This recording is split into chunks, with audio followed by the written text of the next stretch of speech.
So I don't know if I've done a 300 riding review yet, but motor's phenomenal, no question. I played with the jetting a bit and put in a Suzuki needle, and I'm happier with that than the stock one. But other than that, it's completely stock, no head, no heavier flywheel, none of that jazz like I did on the YZ. And gets pretty good fuel mileage too, a lot further than like YZ did, even with the stock tank. So that's great for long rides. Suspension was a bit stiff, or I thought it was stiff, but I think what it was too heavy for the spring rate the bike came with. So it was blown for the stroke too quick. So I re-sprung it to what it should be for my weight, and it seems to be a lot better. I think a valve job would make it perfect, but I just wanted to try it one step at a time, see how it went. I'm only just finally starting to get comfortable enough on bike to be able to tell the difference between how forks perform. When you're initially starting out, some places you clickers, it's hard to tell, I find anyway, if it's where you want, exactly where you want it to be. I changed the bars because I like windham bend, but I'm going to do that on any bend, on any bike I buy, so I'm not going to hold that against it. Lots of foot pegs on sale, just for a second. An ad got me. I didn't need them. Stock foot pegs are great, especially on the race editions. They're a little lower and further back, which I like anyway, rather than have high bars with risers and shit. I like bringing myself down to them a bit. What else? Oh, I shortened the exhaust because I'm convinced all the broken subframes people are getting is when they loop out and hook the exhaust on the ground. It acts like a lever, snaps the subframe. So, and I just, sound is great on a shorty. Wrong here. First is a torque monster, so I don't end up using it a whole lot unless I'm like trying to start again on a hill or really low speed situations. Mostly I click up from stop. Second, third. Bike's fast, high top speed. Not that I get there a lot, most of our riding's like this, but it's got it when you want it.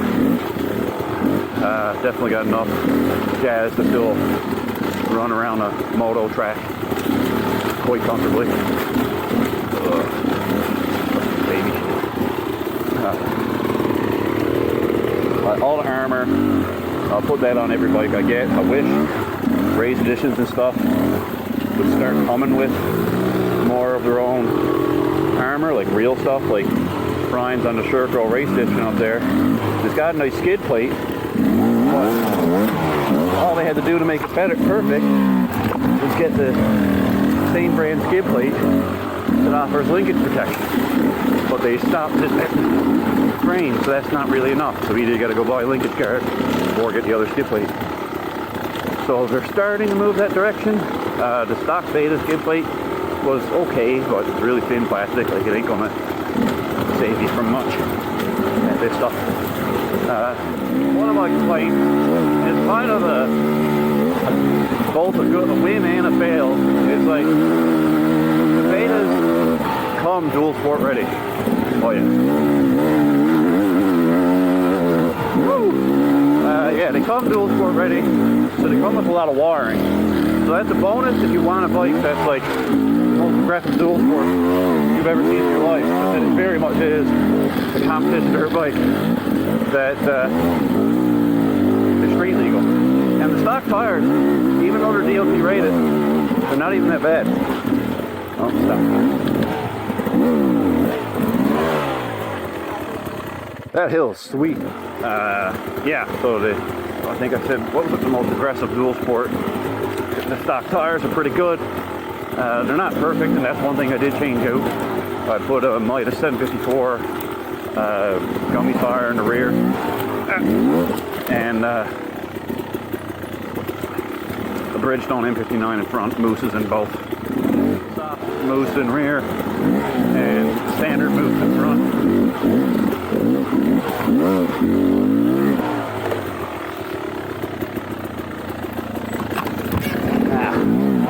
Shit.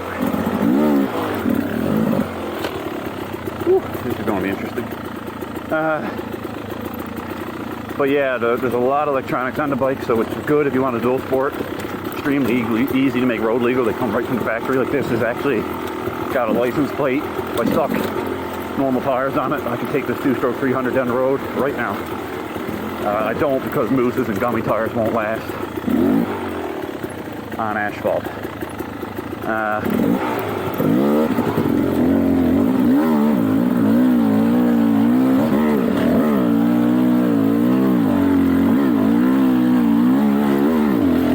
Now this is fun.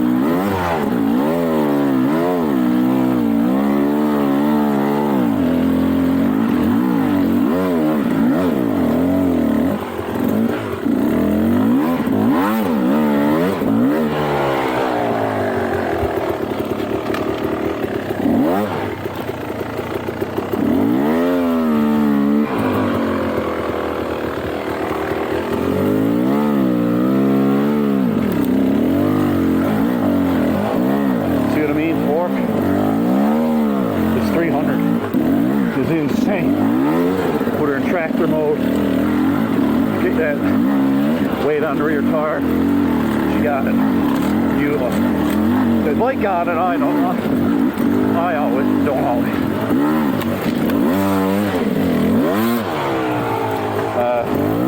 The other complaint, I'll probably do a little walk around with the bike after,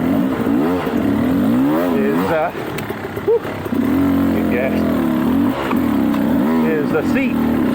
Oh man, the seat. It is like the hardest seat of any dirt bike, of any motorcycle I've ever got on.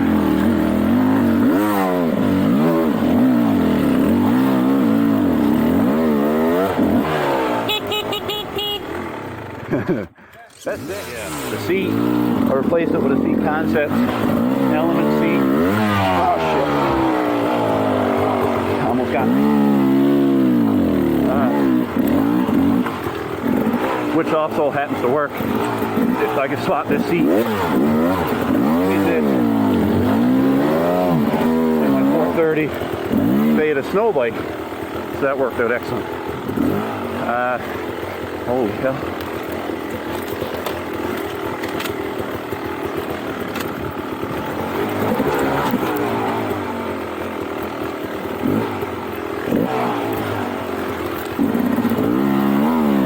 Did put on Midwest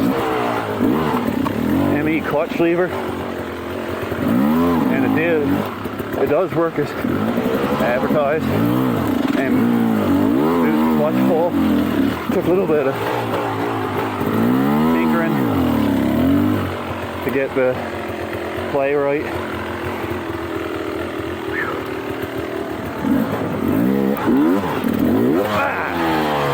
Shit.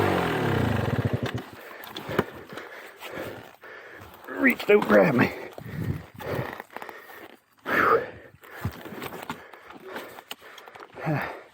I know the biggest, one of the nicest changes from my YZ electric start. I'll never have an enduro bike without it again, because just in situations like this, if I had like kicked it would have stuck. Woo! Arms are getting pumped up, hot. Probably shouldn't have done arms at the gym yesterday when we were riding today. Dumb mistake.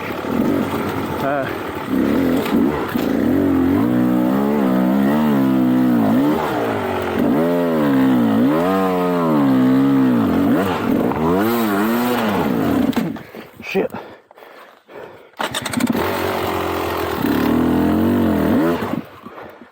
Needs to click down.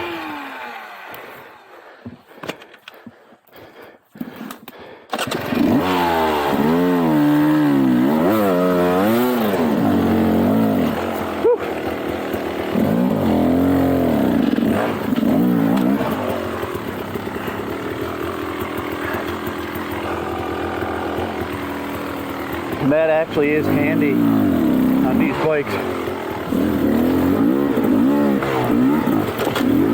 Shit, slid off.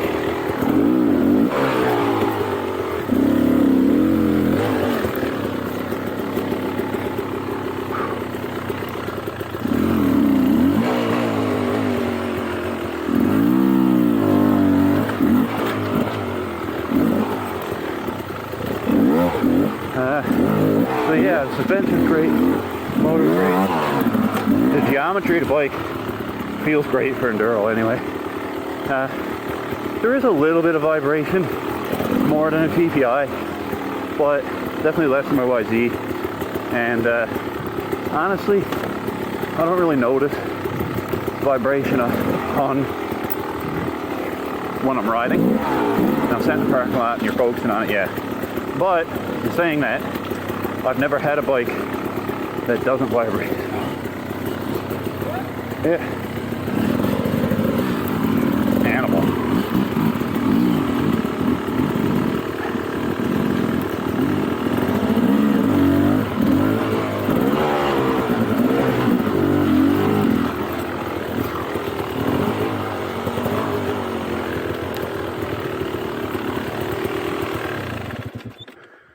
Yeah, my that little switch, when you come down in those logs and that tight switch, my front tire, I pushed it off into that tree.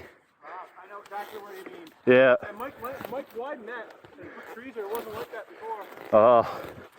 No, that's a sweet trail, man. You're not through it yet. I know, but so far, I should say. Yeah, no, it's cool. Yeah, so far. Yeah. See, concept seat.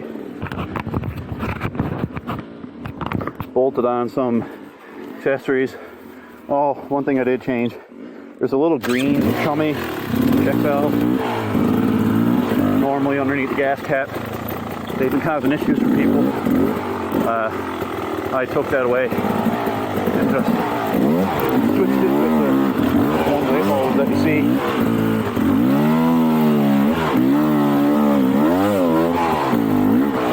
I'll just click down for this and put my ass back.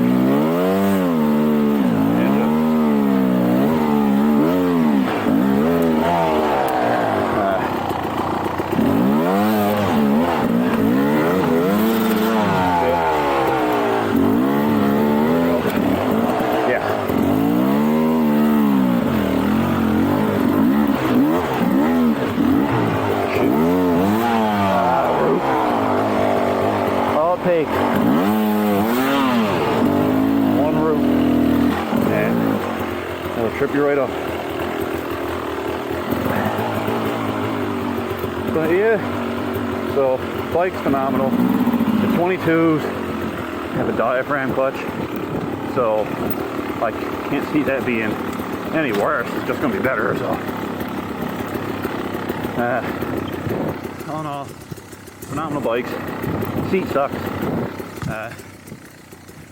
Be nice if at least if the race edition came with, like, you can buy a race loom from Beta and eliminate most of the dual port wiring. So, like, maybe the race editions come with that. And if someone wants to add the dual port stuff, they can.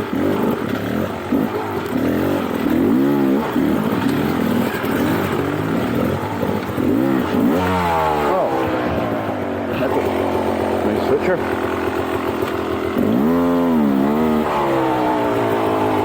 And this is when I wish I could do 180, but I can't. Oh, the energy I would save myself.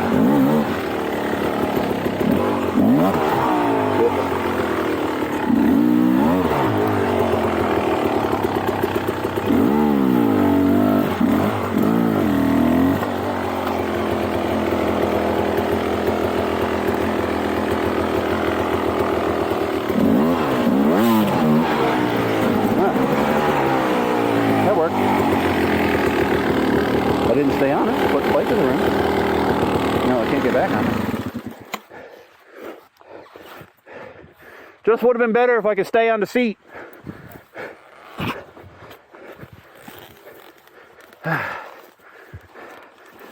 stock grips are pretty good, still holding up.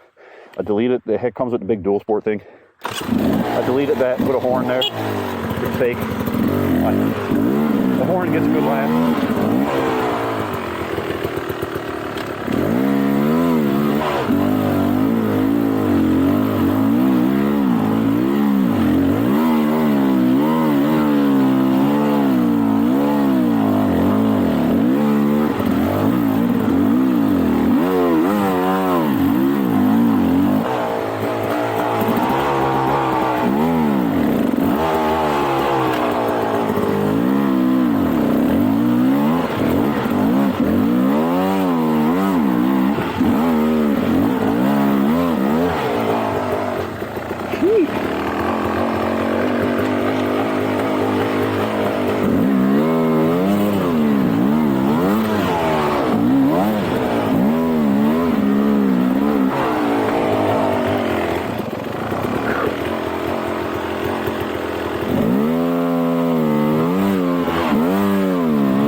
Definitely will buy one again. Haven't had much trouble with it, other than I did have an instance last year, which wasn't the bike's fault. I had some dirt somehow getting the carb. I'm pretty picky over what I do with my fuel, but I bought a BP racing jug off somebody. Made the mistake of assuming he'd be like me, used it, and all of a sudden my bike had a pile of dirt in the gas tank, and it worked its way down to the carb and plugged up the jet, and the bike ran like crap. So got that sorted out, and it's been fine ever since.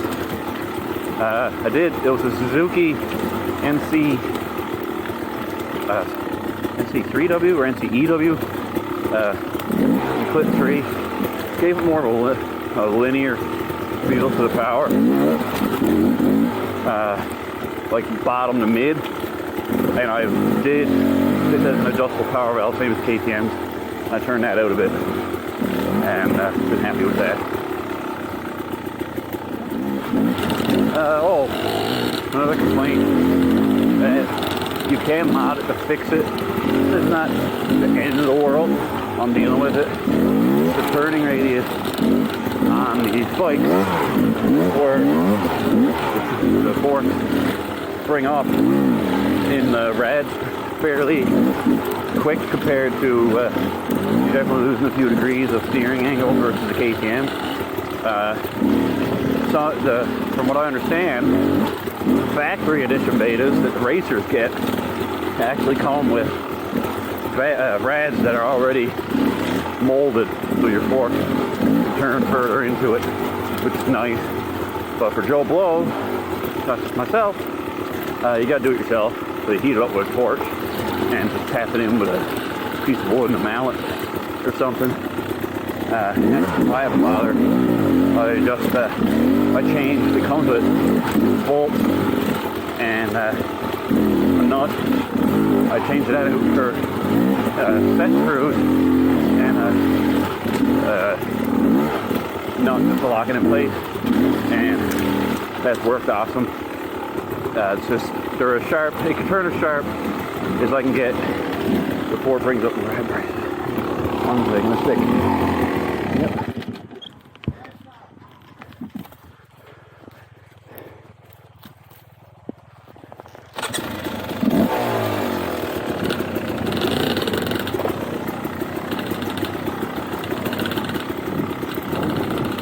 So yeah, you're on the fence about picking up one of these bikes. The easy fix, or well, it's not necessarily easy, but it's really time consuming. The fix I did for all the electronics, and it's good having to do. And pretty much any new bike at this point is going to have a lot of electronics on it regardless.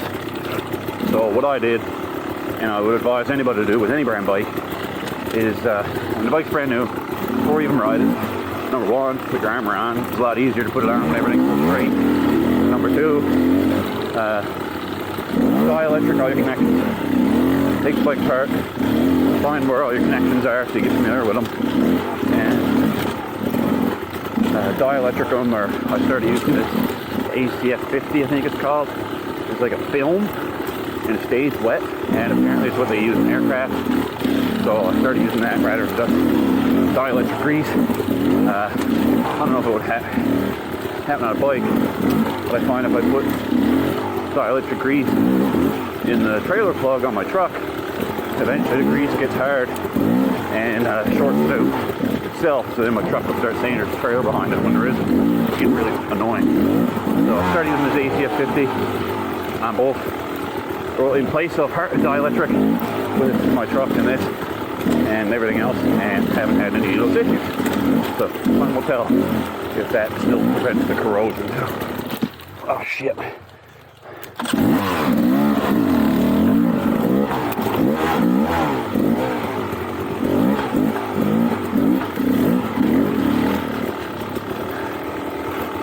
Warm today. Oh, the brakes are good. They was better brakes on the YZ. Not it. Those Brembos are hard to beat. But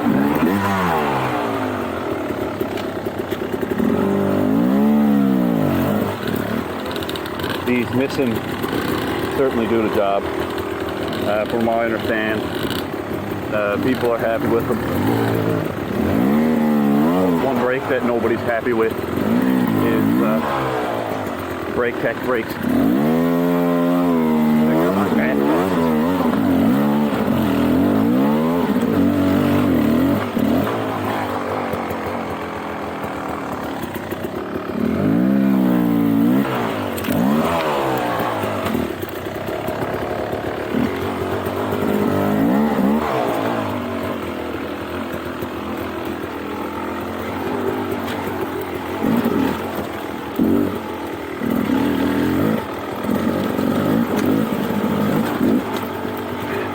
But yeah, when I did do it just for curiosity's sake, and I like tinkering. I took apart the bike when I first got it and re-greased most of the bearings, and to be fair, most of them were pretty good. They were it wasn't the best grease, it was that white lithium stuff, fine, or it looks like it anyway. It's fine on pretty much everything now. But that's not a bad habit either, especially with bikes that are shipped from overseas, which will be pretty much all of them. They might skimp out a bit on grease with the worry that if they leak in transport or anything, the company could be fined a lot by transport companies, so they might not do the best. Some dealerships will do PDI that includes re-greasing. Local ones aren't doing that yet.